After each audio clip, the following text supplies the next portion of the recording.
How's it going? I'm Garrett Martin. I'm here with Brian James. He works at Covanta Energy. He's a maintenance mechanic at Covanta Energy, and just here to learn a bit about what he does during the day and how the incinerator works and everything like that. So I understand that you guys take trash and produce it into electricity, but how does it work all together? Like, what's the process you guys do? Yeah, like Waste Pro, they get your trash from your house, they bring it to the plant. We take, all your household goods and stuff like that. No oils or combustibles, anything like that. But all your household goods, they come there, they dump them on a tipping floor. Mm-hmm. And then the loader operator push it into the tipping floor. After they kind of sift through it with the loader, checks if there's anything too big to fit through the unit. And then your cranes fluff it and sift through it and mix the trash. Right. Make a homogeneous mixture of trash so they know, so it'll burn fairly even. Right. And they feed it in there, then it gets on the grates and goes to the feed chute, gets on the grates and stuff, and it Is the grates in the furnace? yes, inside the furnace after it goes down the feed chute. And then the grates move back and forth, which actually tumble the trash so you get a complete burn on it. Right. And then all your ash and everything goes in the discharge and goes out, which it goes into the water and it cools, and it goes into the discharge, which has water in it, which is from our waste basin, but we're a zero discharge facility. Okay. We don't discharge any water out into So you just reuse? Yes. Oh, nice. So all our water we use for anything, it goes into the waste basin, which actually goes back in the discharger, which mixes with the ash, and the ash, which is treated with lime and everything, Right. to a certain pH, so it's safe for the environment. Right. You get about,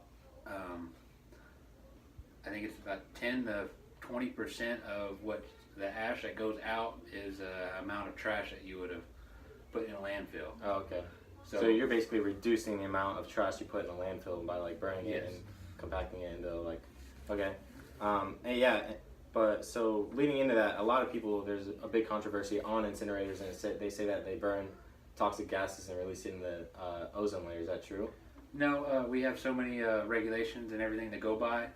The like our parts per million of particulate that can go out in the air is less than 10 parts per million. We're actually stricter regulations in coal plants on everything. Wow. So you can't even. We have so many filters. We have, I think it's 2,000 something bags on each unit of filter bag. Right. Which are in these other hoppers that take all the particulate out. Basically, so that produces, or that prevents any toxic gases to get out. So it's basically just warm air coming out. Yes, and then we we inject urea.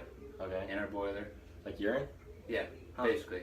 It's same thing like cars, like diesels have in them. Okay. We basically inject that into it to reduce on the NOx. Mm-hmm. And then we inject carbon, dry carbon, which actually reduces the mercury, if there is any mercury in there. Say if there's batteries or something like that inside the trash. It does that. And then we inject, we atomize lime and water, which actually bonds with at 300, just over 300 degrees or so. Mm-hmm. It binds with the SO2s, which actually grab it and actually take it down into the ash. Oh, so okay. then it goes to the bags, and then it goes out basically as warm air. So it basically neutralizes the toxic gas. All right. So I understand you're a mechanic. What does that entail? Because you said previously that there's operators and mechanics, and the operators are basically who run the plant and make sure all the readings of all the the pressure gauges and everything like that are correct and at level. What does a mechanic do on a daily basis? Like say if maybe a screw went down, which moves the ash, I have to come in there and fix it and weld that up and stuff like that. Either change a screw out or change a gearbox. It's just or oil changes on stuff that happen. Oh, sorry, that's his two babies. They're adorable, but they're a bit crazy. So we're trying to keep it nice and private, but they're doing a good job. Anyways, yeah, go ahead. Or if the boiler actually inside the boiler, maybe from just wear and tear, it blows a hole in one of the tubes or something. Right.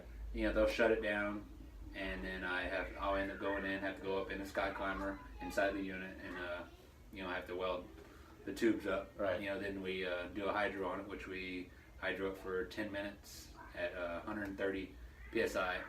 You know, make sure Right. there's no leak by or anything like that. Check everything in the furnace, and then if that's good, then operation starts bringing the unit back up. And you mentioned something about welding. Does every mechanic have to have a welding license to work there? No, they would like to make it a thing Requirement? to do, but yeah.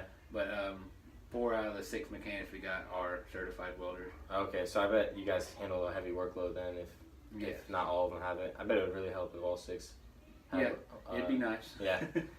And so what kind of schedule do you work on? You work on call or you... Every 6 week I'm on call because we have 6 mechanics. So every Okay. 6 week I'm on call, but I work 4/10s. All right. I work Monday through Thursday. And have Friday and the weekends off? Oh, that we sounds have like a pretty 3 good deal. We have 3 mechanics that work Monday through Thursday. Then we have 3 that work Tuesday through Friday. Okay. Nice. Well, thank you very much. I learned a lot about Covanta Energy and how everything works inside the company. I really appreciate it. Thank you very much.